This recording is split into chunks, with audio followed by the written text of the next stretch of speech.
और इस बीच एक बड़ी खबर आपको बता दें, रायपुर में ट्रेन में गोली चली है। सारनाथ एक्सप्रेस में गोली चलने का मामला सामने आया। एक जवान की इसमें मौत हो गई है और एक यात्री घायल बताया जा रहा है। जवान दिनेश चंद्र की बंदूक से गोली चली है। आपको बता दें, रायपुर पहुंची थी ट्रेन। अभी फिलहाल पुलिस इस पूरे मामले की जांच में जुटी हुई है। इस वक्त की बड़ी खबर हम आपको बता दें, रायपुर से एक बड़ी खबर, जहां सारनाथ एक्सप्रेस में गोली चली है और एक जवान की इस गोली चलने की घटना में मौत हो गई है। आपको बता दें कि आरपीएफ का एक जवान जिसकी गोली चलने की वजह से मौत हो गई है।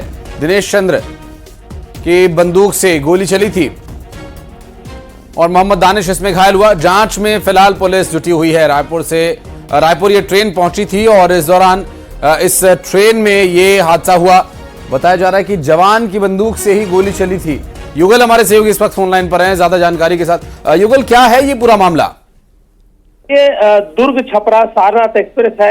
ये गाड़ी लगभग 5:45 पर रायपुर स्टेशन के प्लेटफॉर्म नंबर 1 पर पहुंची थी और उसी समय जो अनुरक्षक दल के जो सदस्य है आरक्षक दिनेश चंद्रा, ये जो आरपीएफ एसएफ के एक जो आरक्षक है, इसे एक्सीडेंटल फायर हो गया है। क्योंकि वो सेफ्टी वॉल लॉक नहीं था और अचानक धड़धड़ा कर गोली चली और जिससे वो खुद जो जवान है उसके सीने पर गोली लगी है और एक यात्री था वो उसके पेट पर गोली लगी है और पोस्ट जो है रेल सुरक्षा बल है उसे तत्काल उसे अस्पताल पहुंचाया गया। लेकिन जो आरक्षक ड्यूटी में तैनात था उसकी सीने पर गोली लगने की वजह से अस्पताल में उपचार के दौरान मौत हो गई है। वहीं जो भिलाई का रहने वाला जो यात्री है दानिश, उसकी हालत अभी गंभीर बनी हुई है और निजी अस्पताल में उसका अभी इलाज है जारी है।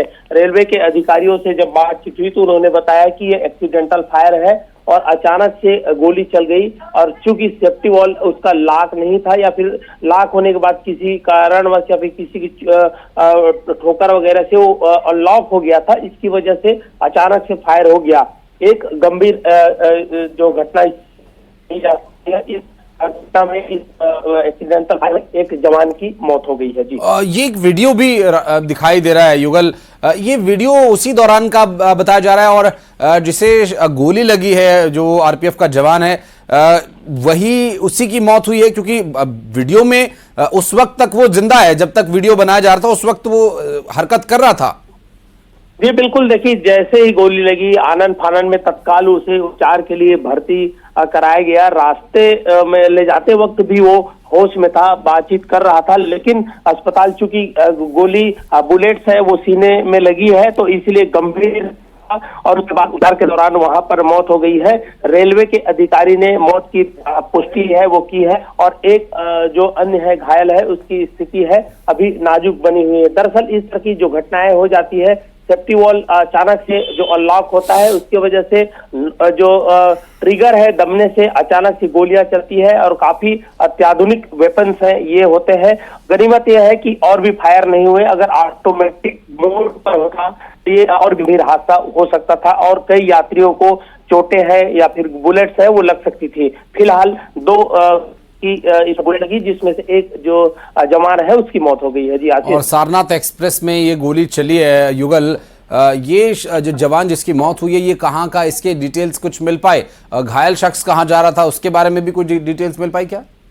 जी बिल्कुल, देखिए आशीष, ये जो जवान था जिसकी मौत हुई है दिनेश चंद्रा, वो आरपीएफ एसएफ का जो जवान है और इसके अलावा जो यात्री घायल हुआ है और वो दुर्ग जा रहा था। दुर्ग छपरा चूंकि ये ट्रेन चलती है तो दुर्ग से छपरा से आ रही थी और दुर्ग जा रही थी। तो ये दानिश है वो दुर्ग का बताया जा रहा है और अभी फिलहाल पूरे मामले की जांच है।